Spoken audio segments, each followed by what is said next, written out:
bersama awan yang biru. Kau naik untuk menyiapkan rumah bagiku. Kau kan datang lagi untuk menjemputku dan membawaku ke rumah bersamamu. Kini aku telah menanti kedatanganmu. Berjaga-jaga selalu aku setiap waktu, karena tak tahu kapan kau akan menjemputku. Tak tahu juga aku akhir dari segala sesuatu. Penghibur telah Bapa kirim kepadaku, yang kan senantiasa menyertaiku, yang kan mengajarkanku segala sesuatu dan mengingatkanku semua ajaranmu. Terima kasih Bapa di surga. Aku akan menjadi hamba yang setia, yang mempertanggungjawabkan yang ku bisa, agar hidupku berkenan kepada Bapa.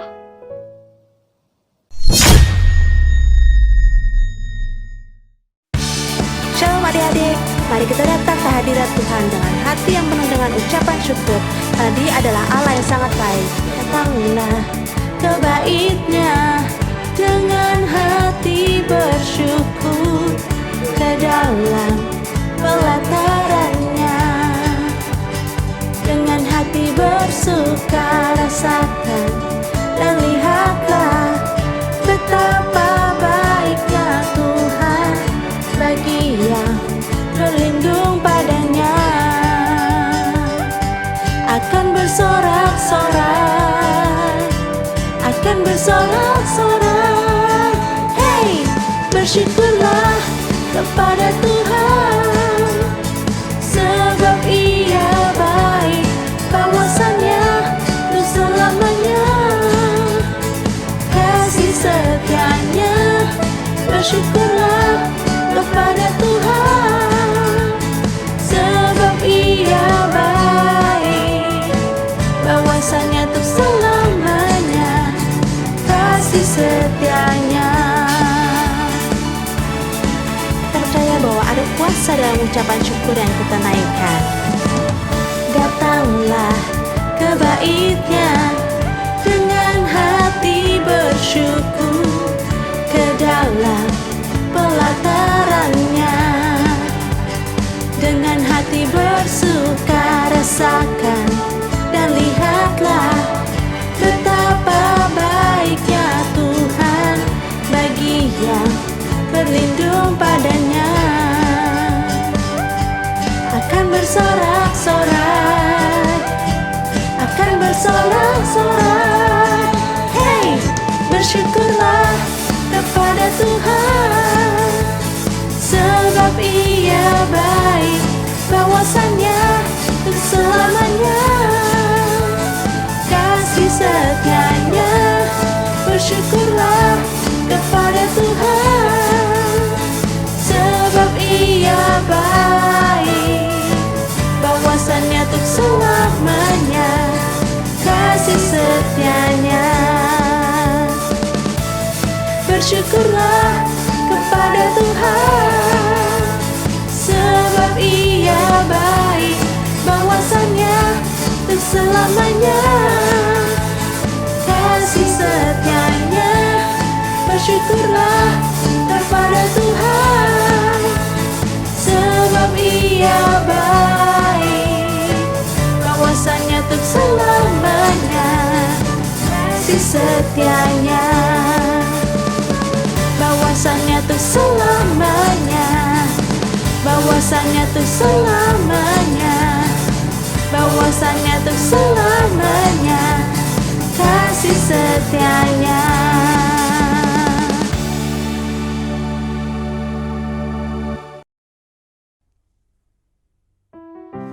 Tuhan baik atas setiap kita, amin. Dan biarlah sepanjang hidup kita terus menaikkan dan meninggikan nama Tuhan. I love you Lord, for your mercy never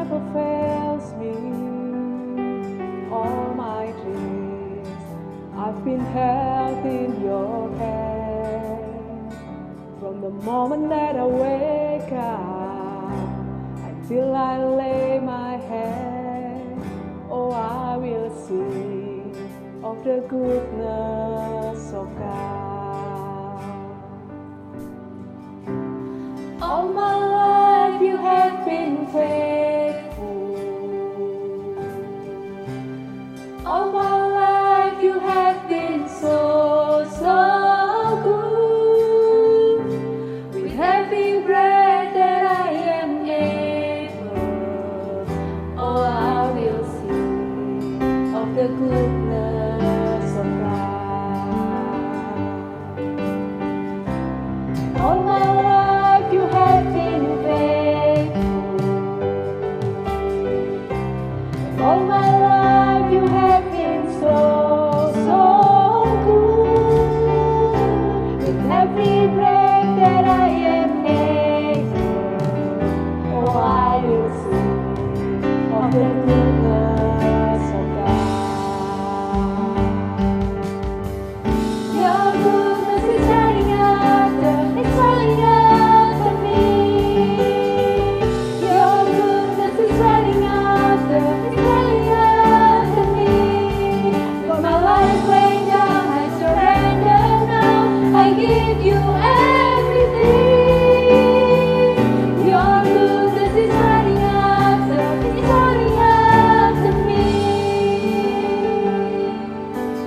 Dan sekarang kita mau angkat kedua tangan kita adik-adik.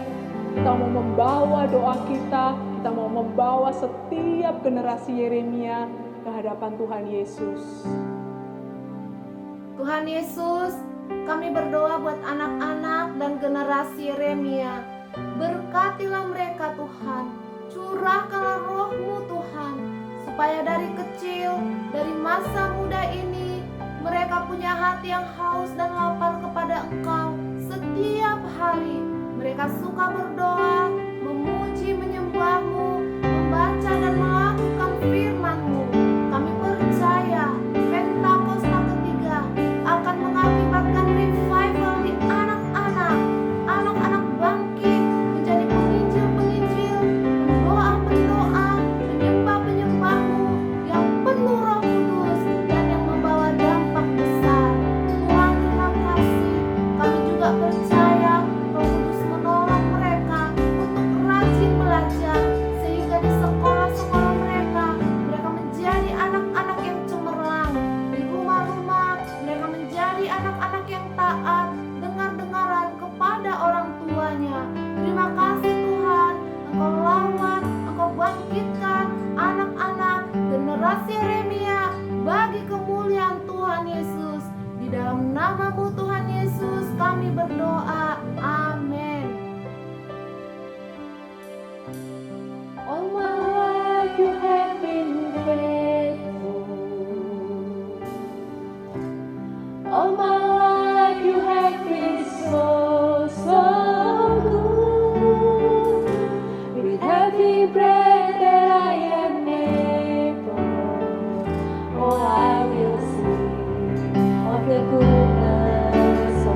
Terima kasih Tuhan Yesus, kebaikan Tuhan kami rasakan, kebaikan-Mu, penyertaan-Mu sempurna atas setiap dari kami. Hari ini Tuhan, kami merayakan kenaikan Tuhan Yesus ke surga. Kami percaya ya Tuhan, Engkau naik ke surga untuk kami semuanya. Sekarang ya Tuhan, urapi hamba-Mu, Tuhan juga urapi setiap adik-adik yang mendengarkan di rumah, biar setiap dari kami boleh menangkap pesan Tuhan dan menjadi pelaku firman-Mu. Terima kasih ya Tuhan, di dalam nama Tuhan Yesus kami berdoa dan mengucap syukur. Sama-sama kita katakan, amin. Shalom adik-adik semuanya, walaupun hari ini bukan hari Minggu, tapi kita mau beribadah bersama-sama. Kenapa ya? Karena hari ini kita memperingati hari kenaikan Tuhan Yesus ke surga. Perhatikan Kak Stefani ya. Bulan lalu kita memperingati Paskah, yaitu hari kebangkitan Tuhan Yesus dari kubur dan kemenangannya atas maut. Selama 40 hari Tuhan Yesus menampakkan diri di hadapan para muridnya dan banyak orang. Dan dia mengatakan bahwa dia hidup. Wah, luar biasa ya. Dia menjelaskan kepada murid-muridnya bahwa apa yang telah dia lakukan adalah untuk menebus dosa manusia dan satu-satunya cara agar manusia dapat diselamatkan. Dan para muridnya mengerti itu semua. Tuhan Yesus juga berkata bahwa Roh Kudus akan dicurahkan seperti yang Bapa telah janjikan untuk menjadi penolong bagi umat manusia. Setelah 40 hari bersama murid-muridnya, Tuhan Yesus membawa mereka ke Betania. Tuhan Yesus memberkati mereka dan menyuruh mereka untuk memberitakan tentang Dia ke seluruh dunia, tentang pengampunan dosa dan menjadikan semua bangsa muridnya Tuhan. Tuhan Yesus berkata, "Dan ketahuilah aku menyertaimu sampai selama-lamanya." Lalu Tuhan Yesus terangkat ke surga di hadapan para muridnya. Wah, benar adik-adik, Tuhan Yesus terangkat dan naik ke surga. Sebelumnya kita beri tepuk tangan dulu yuk buat Tuhan kita. Tuhan Yesus, Tuhan yang sangat dahsyat. Tidak ada satu orang pun yang terangkat ke surga loh seperti yang Tuhan Yesus lakukan. Tapi kenapa ya Tuhan Yesus harus naik ke surga? Dan apa yang dia kerjakan ya di surga ya? Nah, dengerin kakak ya. Pertama, Tuhan Yesus naik ke surga untuk menyiapkan rumah atau tempat tinggal untuk kakak dan adik-adik semuanya. Di dalam Yohanes 14 ayat 2 berkata, "Di rumah Bapakku banyak tempat tinggal. Jika tidak demikian, tentu aku mengatakannya kepadamu. Sebab aku pergi ke situ untuk menyediakan tempat bagimu." Haleluya! Kita hidup di dunia ini hanya sementara. Suatu hari kita bisa saja sakit dan meninggal. Tetapi itu bukan akhir dari segalanya adik-adik. Karena kita akan pergi ke surga. Di sana Tuhan Yesus sudah menyiapkan rumah untuk kakak dan adik-adik semuanya. Wah, Tuhan Yesus baik banget ya. Kita nggak perlu cari duit loh untuk memiliki rumah di surga. Tetapi Tuhan Yesus sudah menyediakan untuk kita asalkan kita percaya kepada Tuhan Yesus dan taat akan perintah-perintahnya. Baik sekali ya Tuhan Yesus kita. Nah, yang kedua, kenapa ya Tuhan Yesus harus naik ke surga? Jawabannya supaya Roh Kudus dapat turun dan menjadi penolong, penghibur, dan pembimbing semua orang yang percaya kepadanya. Di dalam Yohanes 16 ayat 7 dibilangin seperti ini adik-adik. "Namun benar yang kukatakan ini kepadamu adalah lebih berguna bagi kamu jika aku pergi," kata Tuhan Yesus. Sebab jikalau aku, di sini Tuhan Yesus ya, tidak pergi, penghibur itu tidak akan datang kepadamu. Tetapi jikalau aku pergi, aku akan mengutus dia kepadamu. Artinya apa ya? Artinya Tuhan Yesus harus pergi dulu ke surga agar penghibur atau Roh Kudus itu dapat turun atas kita semuanya. Nah, pertanyaannya, kenapa sih kita harus memerlukan Roh Kudus? Pertama adik-adik, Roh Kudus akan mengajarkan kepada kita apa yang benar dan yang baik untuk kita lakukan. Kadang-kadang kalau kita ingin melakukan sesuatu yang tidak baik, hati kita ini suka tidak tenang ya adik-adik, suka deg-degan. Nah, itu Roh Kudus. Dia mengajarkan dan mengingatkan kepada kita akan kebenaran firman Tuhan. Di dalam Yohanes 14 ayat 26 dikatakan, tetapi penghibur, yaitu Roh Kudus yang akan diutus oleh Bapa dalam namaku, dialah yang akan mengajarkan segala sesuatu kepadamu dan akan mengingatkan kamu akan semua yang telah kukatakan kepadamu. Jadi, kita sangat memerlukan Roh Kudus dalam kehidupan kita. Kedua, Roh Kudus akan membantu kita supaya kita hidup berkenan di hadapan Allah. Artinya apa ya? Supaya hidup kita ini dapat memuliakan dan menyenangkan Tuhan Yesus. Tanpa Roh Kudus, kita nggak mampu loh untuk hidup menuruti semua perintah-perintahnya. Nah, yang ketiga, Roh Kudus akan memampukan kita untuk menjadi saksi-saksinya. Wah, apa itu ya? Di dalam Kisah Rasul 1 ayat 8 tertulis, tetapi kamu akan menerima kuasa kalau Roh Kudus turun ke atas kamu dan kamu akan menjadi saksiku di Yerusalem, di seluruh Yudea dan Samaria dan sampai ke ujung bumi. Haleluya!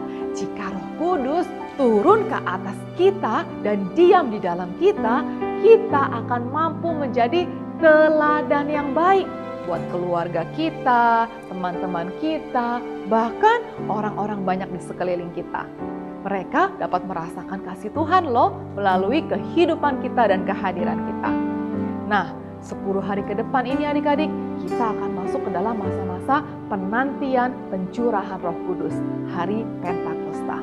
Yuk adik-adik, walaupun kalian masih kecil, tetapi roh yang ada di dalam kalian itu besar sekali. Undang yuk Roh Kudus untuk selalu ada di dalam hatimu, dan biarlah kalian menjadi saksi-saksinya Tuhan Yesus dimanapun kalian berada. Yuk adik-adik, sekarang saatnya kita mau berdoa. Angkat kedua tanganmu, kita mau berdoa sama Tuhan Yesus. Terima kasih ya Tuhan Yesus yang baik, untuk kasih-Mu, untuk penyertaan-Mu sampai sekarang ini ya Bapa. Kami tahu Tuhan, Engkau naik ke surga untuk kami semuanya, untuk menyiapkan rumah dan tempat tinggal buat kami. Kami juga mengucap syukur Tuhan untuk Roh Kudus-Mu yang Kau curahkan bagi setiap dari kami. Tuhan, kami mau ya Bapa, membuka hati kami. Kami ingin mengundang Roh Kudus-Mu hadir di tengah-tengah kami. Kami tahu ya Tuhan, Roh Kudus-Mu akan selalu menuntun kami, menghibur kami, dan menjagai kami kemanapun kami pergi. Terima kasih ya Tuhan Yesus. Jadikan kami saksi-saksi-Mu juga ya Bapa, sehingga kami boleh menyelesaikan amanat agungnya Tuhan Yesus. Terima kasih ya Bapa. Kami mau juga menerima berkat yang daripada Tuhan. Ya adik-adik, angkat sekali lagi tanganmu. Kita mau menerima berkat yang daripada Tuhan. Biar berkat daripada Allah Bapa, kasih karunia daripada Tuhan Yesus Kristus, dan persekutuan yang manis dengan Roh Kudus menyertai adik-adik semuanya dari hari ini sampai selama-lamanya, sampai Maranatha, Tuhan Yesus datang kedua kalinya menjemput kita semuanya. Yuk adik-adik yang sudah menerima berkatnya Tuhan Yesus, sama-sama kita katakan amin. God bless you, Tuhan Yesus memberkati.